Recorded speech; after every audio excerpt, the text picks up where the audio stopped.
legends, welcome back to another EP, Alpha State of Mind style, and we're joined by a special guest, Rahil Desai. Thanks for joining us, brother. Thanks. Good to see you. You, Chris? You well, mate? Yeah, very well, very well. So, mate, today we're just going to casually kick back, relax on the couch and have a little bit of a chat about your success, because this guy here has had some incredible success in a short period of time.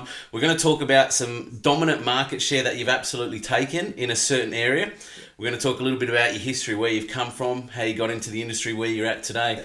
So, mate, we've done a podcast, albeit it seems like, a year ago you've Probably a year ago, yeah. Partnered with us. Yes. So how's life been over the last year, man? Oh, it's been amazing, Chris, to be honest with you. Yep. Starting was a bit scary, couple of months, didn't know where I'm going and what I'm starting with. Yep. But the chain we have got is just, it just made my life so much easier. Yeah. The things have changed. I've got a lot more time for myself. Yep. As I discussed in previous, podcasts which we did, like I wanted to design my business according to myself, and I wanted to try the things different ways compared to a bit more traditional ways. Yep. Which I was able to do with the EXP was just amazing. Awesome, man. So I'll just bring the mic in a little bit closer, mate, so we got good audio. We want to hear you nice and clear, because he's going to share some real good truth bombs around some success and what's working for you. So, mate, the last 12 months has been great for you. You've just got married recently, 7 months ago, we'll say? Yeah. How's married life? It's been amazing. Yep. Great support system all around. Yep. So, yeah. And that's one of the things we pride ourselves on with this podcast series, folks. It's not just about business and work. It's about life as well, because what we do is to complement the lifestyle balance that we all crave and want. I mean, we've only got one shot at life, don't we, man? Oh, 100%. We've all got an expiry date. Yeah. And you want to make sure that you're present with your loved ones and you get time with them. So good to hear family life's doing well, mate. Yeah, it's been amazing. We're going to plan for a little Rahil or two on the horizon. I've got a long time to go. But yeah, surely in the near future, yeah. Let's just get over the wedding phase, hey? The honeymoon period, as they say. Yeah. So mate, 12 months, before you joined our network, what were you doing before that? Just for those that might not have seen the first podcast series we shot. So before I started with EXP, I was working with traditional franchise business. Yep. In real estate.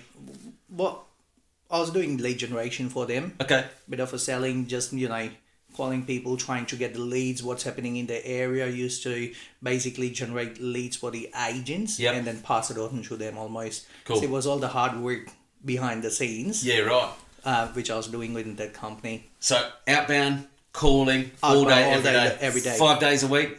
6 days. 6 days, so Monday to Saturday? Monday, Saturday. Sunday day off? Sunday day off. How many calls would you do a day? 100 calls at least. Okay. At least 100. Can be more. Yep. And all cold calls? All cold calls. Okay, so no relationship, no history? Nothing. No history, no relationship, nothing like that. They hear my voice for the very first time, and I'm like, okay, guys. Yep. Here I am. Yeah. And then after that, let's say if I knew someone they're willing to sell or something like that, I'll just pass on the numbers and details to the agent, and they will take it over from there. Okay. So 100 calls a day, cold calling, more no's than yeses, I'm assuming. Who are you? Where are you from? What do you want? Yeah, not interested. Just a lot of objections. Yeah. Tough gig, man. It is. And it gets into your head after, you work over there for 3 or 4 months, because firstly, you don't get the appreciation you want. It's not an easy job to be calling 100 people and getting rejection all day long. Yeah, man. And getting over it. But on top of it, you don't get the recognition because it's just a behind-the-scene job. And you're not selling it. And I'm not the one who is selling it. That's right. And that's the prized possession, getting the house sale, getting the client for life, getting the commission. Yeah. That's where the money's at. 100%. That's what money is. And, you want...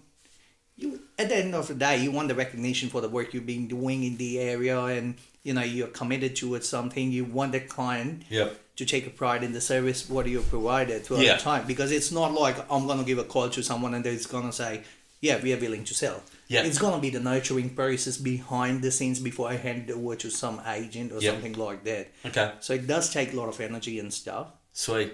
But that was pure in the office, just dialing daily, right? So you didn't do open homes? No. No building inspections? No contract negotiations? No listing presentations? Nothing. Just pick the phone up and dial? Dial. Fast forward to today, in our model. Yeah. Listing, transacting, negotiating. Everything. How did you find that transition from calling to actually winning the business and selling it and converting it and getting paid on it? Oh, See, the feeling was amazing when I got my first official listing. Yeah.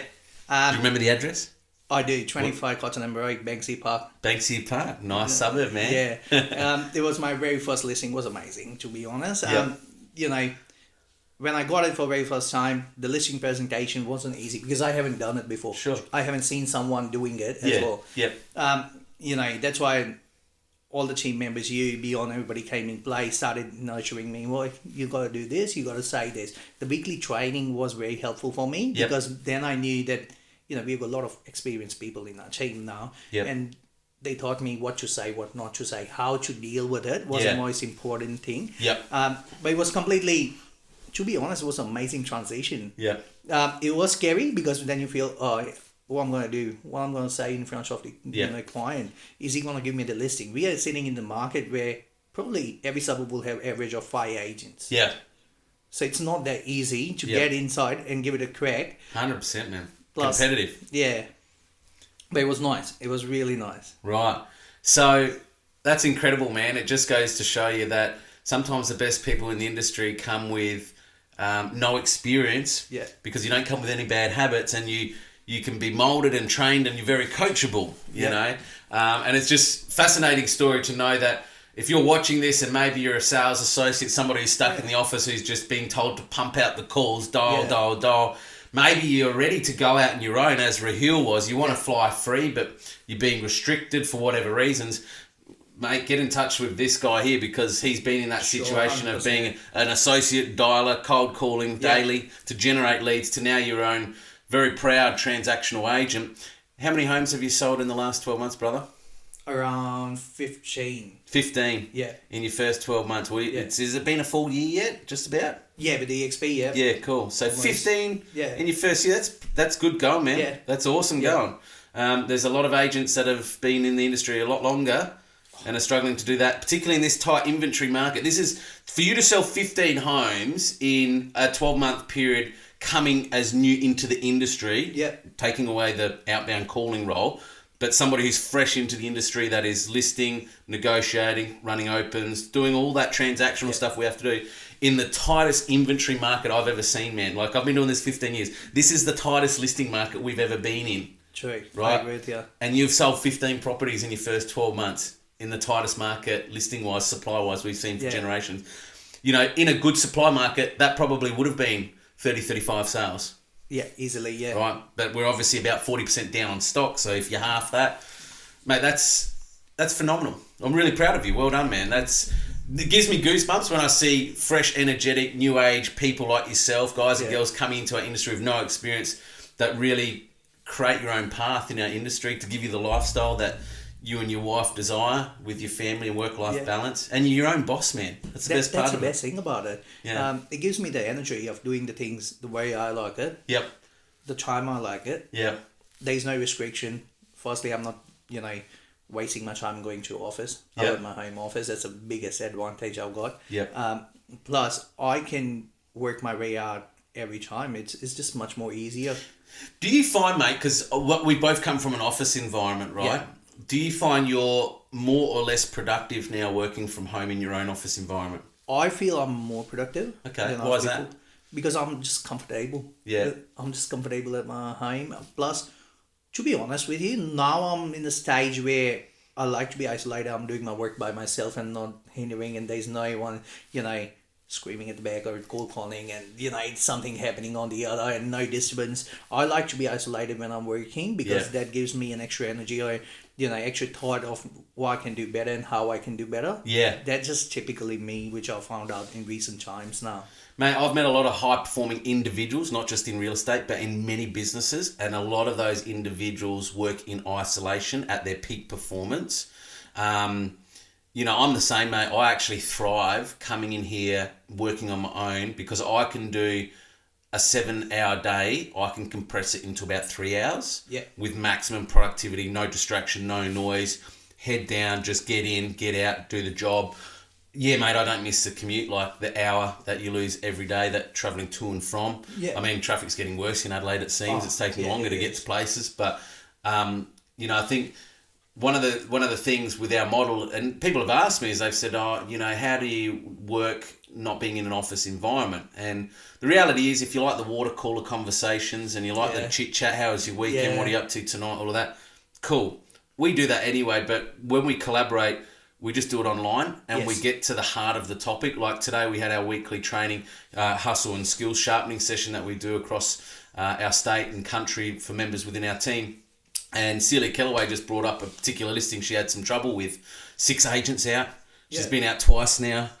External family members. And we just role played live. And there was about 20 of us on the session about some different dialogue. And she's like, it's just amazing. The value in this content that I've got for nothing just by being partnered with this network and opportunity. Yeah. And the reality is we're on the ground doing the work together as agents. So the best learnings we can get is from the agents who are actually doing the work. You know, and sharing our knowledge and our skills and our dialogue and all of that. Mate, progressing on phenomenal 12 months. Let's talk about a little area that you've built some traction. You're becoming quite famous, a celebrity. Yeah. Rahil, he's synonymous. What's the suburb, man? It's Elizabethville. Elizabethville. Yep. Okay, so tell me the beginning. How did you identify this suburb? Where did you see an opportunity? How did it all start? So I was looking for the suburbs. I usually keep on reading things. Yep. And I read about the rezoning which has been happening in that area. Okay.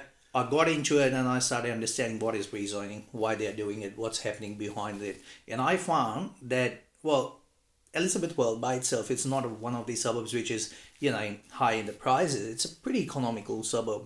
And I came to know, I'm like, this is rezoning. That means it's going to be big really soon. Yep.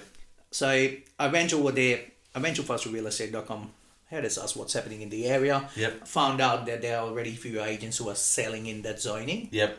So I went into detail, I looked at the advertisement, what they have done and stuff like that. I found out that, well, it's hard to sell with the advertisement because they were marketing that properties as a residential property where it's not in residential sale anymore. Okay. If you're selling as residential, that thing is going to go somewhere from 450 to 500. Okay.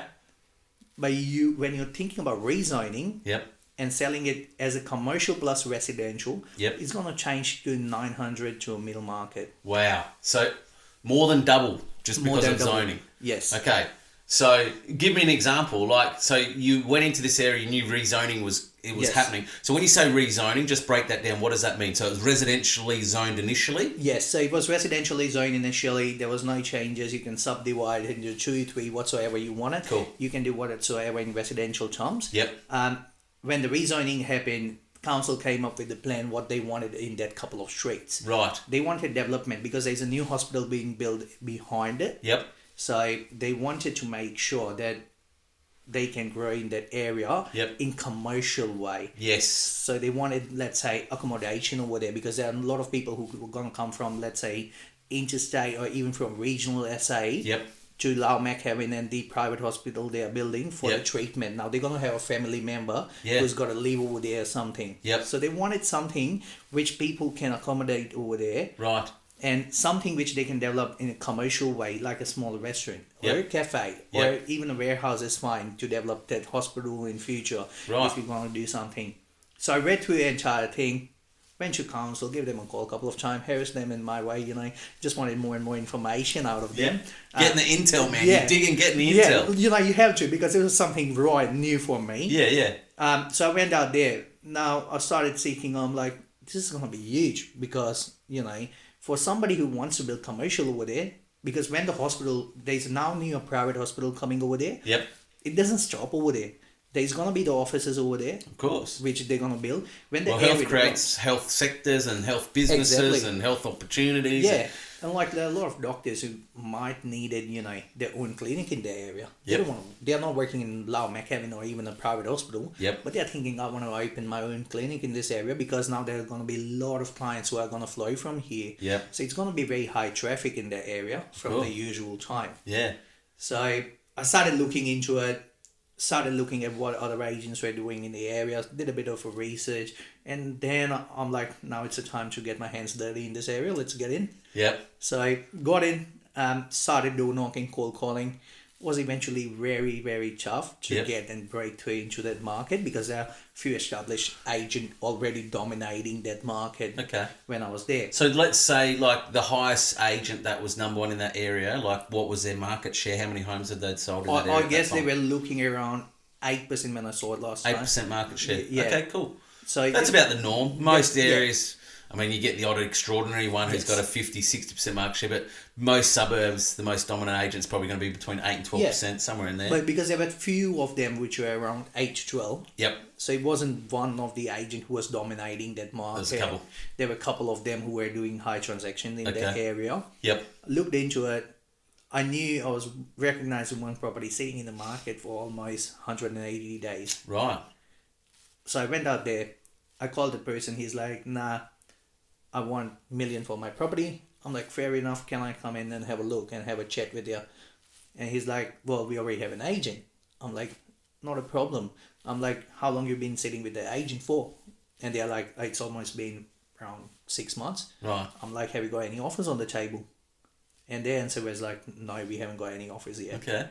I'm like, okay, well... In 180 days, it's out of agency, I'm like, obviously. you know, no not selling. magic's gonna happen anymore. No. I'm like, it's done. They're Don't you think hoping, that? they're hoping for the magic pill to come along. That's right. And I'm like, it's been a long time, don't you think that? And he's like, yeah. I'm like, can we have a chat at least? Yep. So he was still confused. He's like, he's another agent in the area who's trying to get Yep. a listing and then nothing's going to happen again. Yep. So I went out there. I'm like, hey guys, let's do it. I'm like, you're already given the agent 180 days. Yeah. I'm asking you to give me 60 days. Yep. That's all I need. Yep. I'm like, no sell, no charge. You Yep. can cancel anytime. Yep. I'm like, anyways, no magic is happening over here. At least you can try with me. It's Yep. not going to cost you anything. Brilliant. So after 3 weeks, he came back to me saying, Rahil, me and my partner have decided to go with you. Yep. I'm like, amazing. I'm like, when we can start the process, he's like, whenever you feel right. I'm Yep. like, okay, perfect. Let's get in. We got them an offer within 15 days. Right. And there wasn't only one offer. We got them 3 offers Okay. at very, very high price, which they wanted. Yep.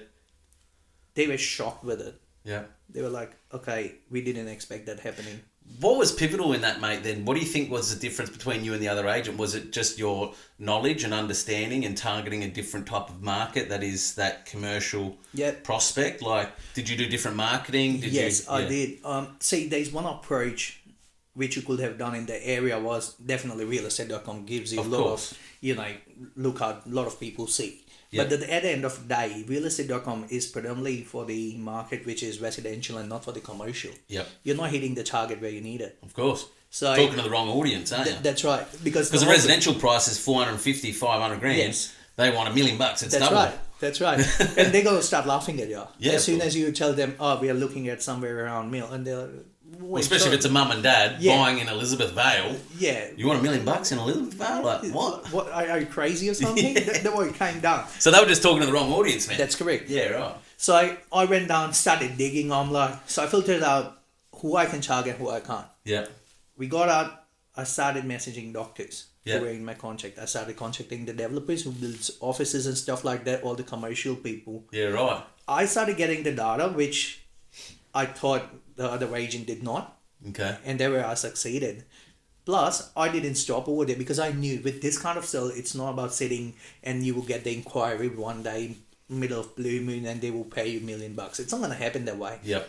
We have to go out there and probably present it to them, the vision, which we knew from the council what they want to do, and Yep. sell that vision. Smart. So it's like you're putting forward a business proposal to somebody. That's right. To justify why this opportunity is worth $1 million.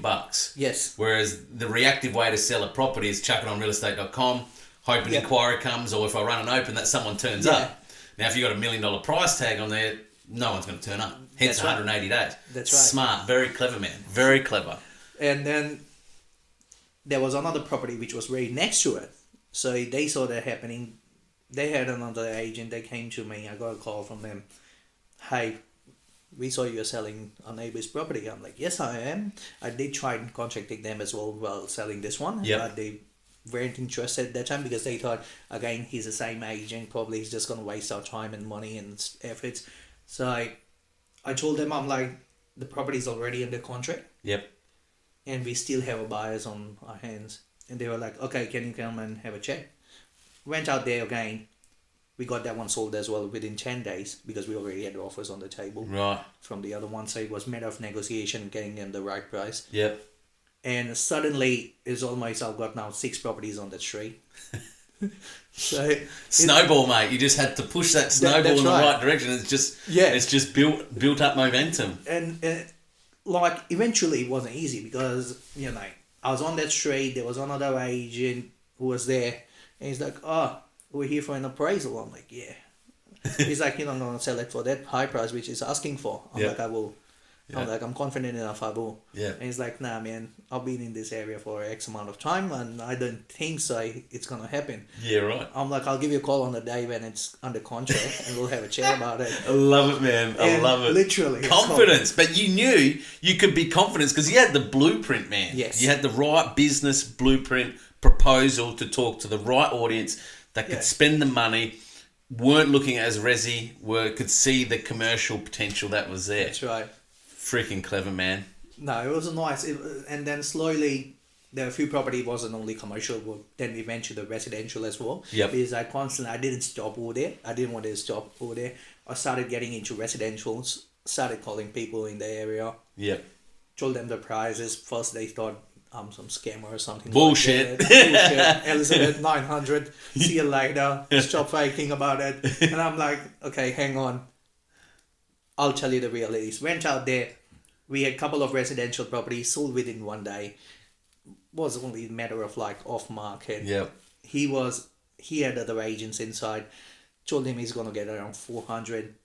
We got them 415 within one day. Yeah. He was shocked. He was like, I wasn't expecting. Yeah. Because he was expecting 375 for his eye. Yeah. Other agent came in at 400. Okay. And I told him, I'll make sure I'll get you the top dollar out there. Yeah. In the shortest period of time, because I knew the buyer, I know the area really well. I know what can happen in that area, how it can happen. Yeah. And he was like 450 within a week. He's like, this is phenomenal. Yeah. I'm like, it is. And now it's coming to the stage where, things are just flowing really smooth for me over there. Mate, conviction comes from when you've stood in a property and you've met the buyer that's come through that home and they've missed out on that home. When the next opportunity comes up and you've still got that existing relationship with that buyer, it's a powerful conversation when you can say, hey, Rahil, that one went for 850 and you missed out because you're at 825. I've got another opportunity, but let's make sure we don't repeat what happened there and you missed out because you're going to have to be between 850 and 9 on this. Yeah. So when the buyer knows that, that's real proof, man, because you've stood in that home. Yep. So you know what the buyers are coming in at, interest, offers, feedback-wise. So that when it's sold and that buyer's missed out, I mean, I do a lot of that in Burton myself. I work a pool of buyers that are highly qualified. I've seen all their offers. Yeah. Right? Only one buyer can buy the property. So if there's 10 offers, one buyer buys it, leaves 9 buyers that I've vetted their offers. I know their conditions, their offer amounts. Why don't we grab those people and bring them through to the next opportunity that we list in that suburb? Oh, 100%. And that's the beauty about it. And plus when we have an EXP, it's not only about what I've got in the buyers. Yeah. It's about how many buyers we have in collaboration of, 45, 50 agents. And I'm like, when I sit with the client, I'm like, they're like, hey, other agent told me they've got X amount of buyers. I'm like, I'm pretty much sure he won't have the amount of buyers which I will have because we work as a team. It's not going to be me alone and my buyers and my data. It will be collaboratively 45 agents who's going to help us out over here selling your home. And that has been the case with several properties which I'm selling. I've been getting calls from the other agent from our team saying, hey, well, I've got a buyer for this one, man. He's desperately looking in the area. Can you help him out?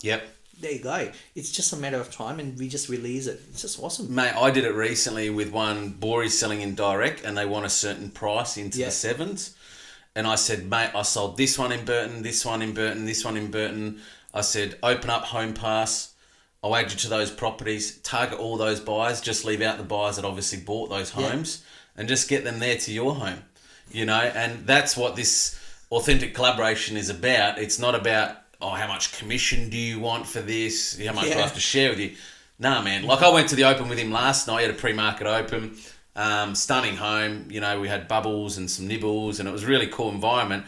And it was all buyers that knew me and knew Brewery, right? Yeah. Because they had met us at other properties I'd been selling, and they'd missed out. And again, it's that story of conviction. You know, that one went for 1.3 million. Now, I know you didn't have that budget at the time for that, but this one is between 7 and 8. So you've got the budget for this. Let's make sure there's not a repeat and you miss out on this one too. Because miss out on something once, learn from it, do it twice, the egg's on your face. Yeah. That's awesome, man. So very clever. So you got your intel, you did your due diligence, you did your research, you then built a marketing blueprint that targeted the right audience strategically. So you mentioned a figure to me. So these homes were selling for around 450k, 500k. That's right. Yeah. But you've been selling for how much? 900 on average. That's double, man. It is. Yeah. That's phenomenal. Yeah, it is. It's like a 200% return on investment. It is. It's just amazing there. Yeah. Okay, that's phenomenal. So tell me, man, 5112 postcode? That's correct, 5112. So when you started this, how many months ago was it? I started 6 months ago, to be honest. 6 months. Yeah. So you had 0% market share. 0%, never sold The leading agent had 8%. Yes, there were a couple of agents with 8%. 6 months on, where's your market share sitting? 12%. Number one. Phenomenal. Number one in the suburb. Yeah. From 0% to 12% market share in 6 months. And it just goes to show you, folks, it doesn't matter how skilled or experienced that you are. If you're smart about the way you structure your business 100%. and you identify an opportunity and you're strategic about it and you come in with, what I'm hearing with you, bro, is you've got just points of difference. You've done your research, you've done your intel, and you've become this attraction business in that area because you've got points of difference. You've found a niche, you've found the right opportunity with property and the right clientele to suit that opportunity. Yeah. I mean, it's crazy, man. Like even in our market, 491 visas I'm dealing with more so than ever before with skilled migrants, right? Now, a lot of agents, you talk to them, they don't even know what 491 visa is. Foreign Review Investment Board, you know, what you need to do there to be compliant. These guys are paying 12% stamp duty they're paying phenomenal prices. They are. You know, I was dealing with one the other day and he paid $677,000 for a property. By the time you factor in his stamp duty at 12%, bank fees, charges and all that stuff, it's nearly an $800,000 purchase. Yeah. They got money, man. It's coming in from overseas and it's happening. And if you're not at the forefront of understanding this skilled migration influx that's happening to our state, you're behind the 8 ball, man. You've missed the mark. 100%. So cool, man. No, that's super inspiring, and it just goes to show you market share, man.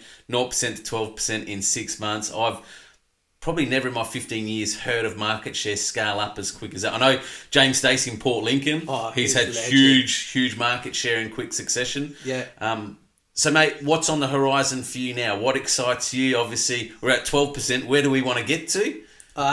End of this year, I'm aiming at least about 30%. Yeah, wow. That's a big chunk. Yep. So we will get it. We have got a great pipeline. We have got lovely things coming up really soon. Yep. So I'm pretty much sure I'll get it. Yep. And you know, it's more so about persistence. I'm just constantly in the area nowadays.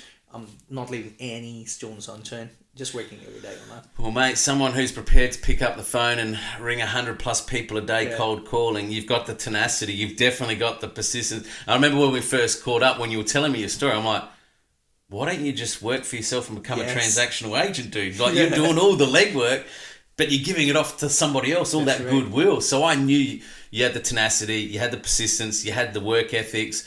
You know, we can definitely help with you on the skill set side of things with mentoring and coaching and training and collaborating together. Mate, I'm really excited. It's very refreshing and reinvigorating to our industry to see new, fresh blood like yourself come in. Like I said, with very little to no experience formally to now how much market share and traction you've picked up in a real quick period of time. And that's the power of this model and network that we're in and the technology that we leverage on. 100%. You know, for me to do what you've done in the last 6 months when I first started back in 2009, it would take me years. Right? But the power of this opportunity and the technology we use, you can compress that for very quick succession within months. Yeah, 100%. You know? And like the team we have got, it's just amazing, you know. You're just a phone call away. Yeah. Any question. Yep. You know, you drop a question in a group and you will get like 10 answers for it. Yeah. Like 10 people are hands up and they're like happy to help you any day. Yep. And that's the most amazing thing about it. Yeah. You know, yes, you can get yes, you need to be persistent. Yes, you need to be committed towards whatever you're doing. But at the same time, it's very important you have a team which is backing up you, trusting in you. I had Beyond, other day, I was speaking to Beyond, I'm like, because I had a moment where I didn't have any stock. I'll be honest. We've all been there, bro. Me too. Like, and it you start guessing, you start playing the mind games like, shit, where's the next opportunity coming from? Yeah. Is what I'm doing right? Am I missing something here? Like, you do. And like, I'll give a new call and be on a call, and it's been a time where I was like, I don't have a stock. Yeah. Am I in the right place? Yeah. Am I doing the right thing? Yeah. Is real estate for me? You get all this question. Of course, man, we're human. We all have doubts. If someone says, no, I'm never doubtful, you're human. Yeah. It's in us. We all have doubts. 100%. And then literally you always get the backup, and then you guys are like, nah, you're doing all right. Things happen like this, and just that bit of motivation you get, you always don't need a motivation. It's more so you need, someone who is behind you just trusting you and saying, hey, it's okay, because we all have been there. Mate, it's why I rock up to the training that we have every week. I attend probably 3 training sessions a week at least, at minimum with our group, and it's because of that. I might not learn something, but the energy and just being around that group of mindset and the knowledge that's shared, like, it just keeps me, like, if you keep consistent, business will always come, right? Yeah. Now, don't get me wrong, I think COVID's dulled the world a bit and softened it and weakened it, and it's easy for people just to crawl into their shells and go, all right, I've got no stock, what'll be will be. Yeah. There's agents leaving the industry for that reason, bro. But I know that when the market turns, those that will remain will feast. 100%. Not famine, right? And it will happen, man. Stock's coming, right? Yeah. So those that grind through in the tough inventory market, they'll relish when the supply turns. The only difference for us is going to be days on market and more critical conversations with sellers. Right. But, that's what I love about this model is the training and the collaboration. It just keeps you on task, man, and it keeps you when there's moments of doubt and you think, shit, I've got no stock, where's the next opportunity coming in? At least if you're consistently on task with training, it just keeps you on track, man. Keeps you on track. I agree. And that's the beauty about this model, you think, I started, as you just mentioned, I wasn't selling, I wasn't transacting the agent. Yeah. I was just doing behind the scene work. Now getting into this model, there will always be a question. People will put a question against you saying, it's not that easy. Real estate has never been easy. It's this, it's that. But it's more so about the technology we have got, the collaboration we have. Yeah. To be honest, it's one of the most easiest thing I've seen. Yeah. Right? It's just so, everybody's willing to help you. You go out there, you can get the job done. I think if somebody's stuck, you just need to take one step. Yeah. And then you'll fly. Man, I think sometimes you hit the nail on the head. We overcomplicate it, how difficult things are really. Like, I was talking to a friend of mine the other day who's going through some challenges in life mentally at the moment. I said, mate, have you got clothes on your back? He goes, yep. I said, hey, have you got food in the fridge at home? Yep. So if you got food in the fridge at home, you got a roof over your head? Yep. You drive a car? Yep. Your family's good? Yeah. I said, well, congratulations. You're better off than 90% of the population across the globe. Because there's people that don't have a home to go to tonight. There's people that don't have food in the fridge. Yeah. They're famining. There's people that don't have any family involvement within their family unit. I said, so you could look at life being quite gloomy for you, but on the flip side, I see it as being, it's better for you than what it is 90% of the population across the globe. 100%. And Australia, mate, hand on heart, it's the best country in the world. You almost couldn't die in this country if you tried to. No, you couldn't go hungry and starve. Yeah. If you tried to, like, you can't die here almost, like, because of the health system, the support network that we have from government. Not that I encourage leaning on the government for support, but if you do need it, it's there. It's there. Whereas in other countries, man, it's like if you can't get your own food, you don't eat. Yeah, simple. You starve. Yeah. Here you can't fucking die. Like, I truly feel you couldn't die in Australia if you tried to. Unless it was health or a freak accident. Oh, yeah. And like, to be honest, it's just so many opportunities out there. Yeah, man. It's just about, you got to stop crying and start trying for me. Mate, one of the wisest words that somebody told me in life, a dear mentor of mine, said to me, Chris, no one is coming to fucking rescue. Yeah. your fate and your destiny solely lies in your hands. Yeah. And the best hand you can feed from is your own fucking hand, no one else's. True, agree. And I was like, that stuck with me for life, and I can remember it for word because it's etched in my mind. No one's coming to rescue you, right? There's no rescue party of angels that's coming down and saying, Rahil, here's all this money. We'll take care of you. Here's all this food. Like, it ain't coming. There's no rescue army. So we all have the same decisions and choices and options to make each day. It's just some own it and some pity it. Yep. So, brother, we're going to wrap up there. That's been an incredibly empowering session. Thank you for your time, legend. No worries. I'm super proud of you, man. Like what you've done, as I said, in short succession. It's a true testament to who you are, your character, your caliber, your skill set. And like I said, if you're in the industry and maybe you're wanting to go out on your own, but you're just feeling, a little bit stuck, unsure, or maybe you're doubting yourself, like reach out to Rahil. I know he's an open book. He'd only be too willing to share with you what he's done in more detail. But man, what we might do is check in with you towards the end of the year, do another podcast session just like this, and I reckon you're going to be at that 30% market share. 100%. We'll achieve it. Awesome, brother. Cheers, No man. worries. Thanks for your time. Thanks, guys. Thank See you on you. the next EP of the Alpha State of Mind. Bye for now.